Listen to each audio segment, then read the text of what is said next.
1 Samuel chapter 18. After David had finished talking with Saul, Jonathan became one in spirit with David, and he loved him as himself.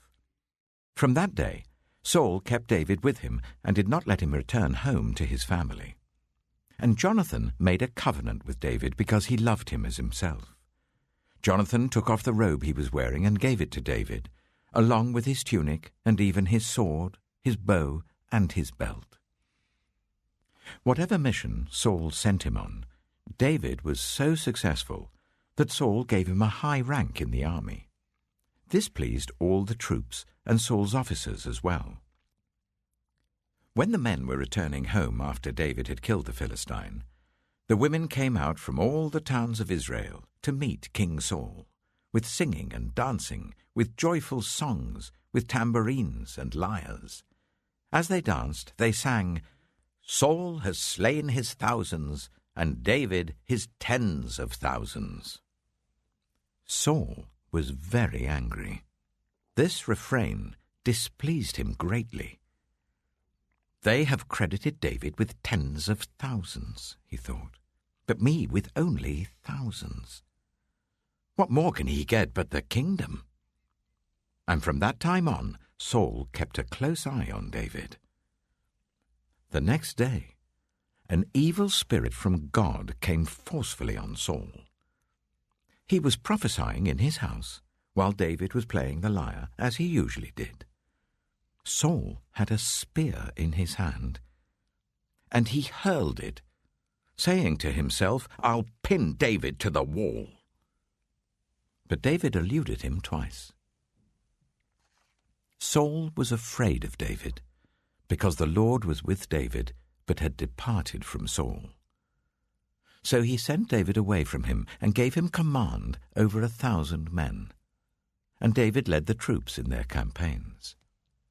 In everything he did, he had great success, because the Lord was with him. When Saul saw how successful he was afraid of him. But all Israel and Judah loved David because he led them in their campaigns. Saul said to David, "Here is my elder daughter, Merab. I will give her to you in marriage. Only serve me bravely and fight the battles of the Lord." For Saul said to himself, "I will not raise a hand against him. Let the Philistines do that."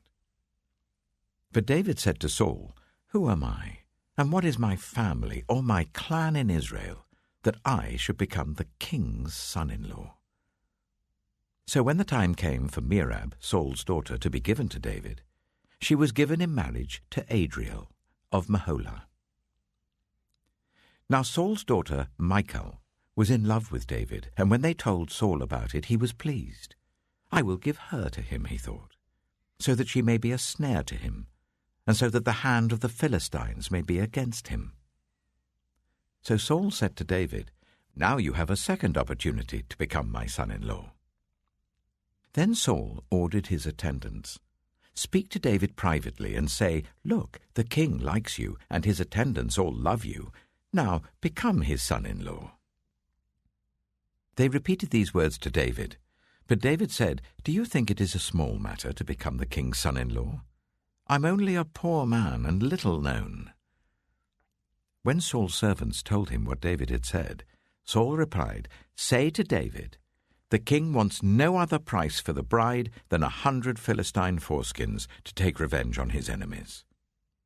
Saul's plan was for David to fall by the hands of the Philistines. When the attendants told David these things, he was pleased to become the king's son-in-law. So before the allotted time elapsed, David took his men with him and went out and killed 200 Philistines and brought back their foreskins.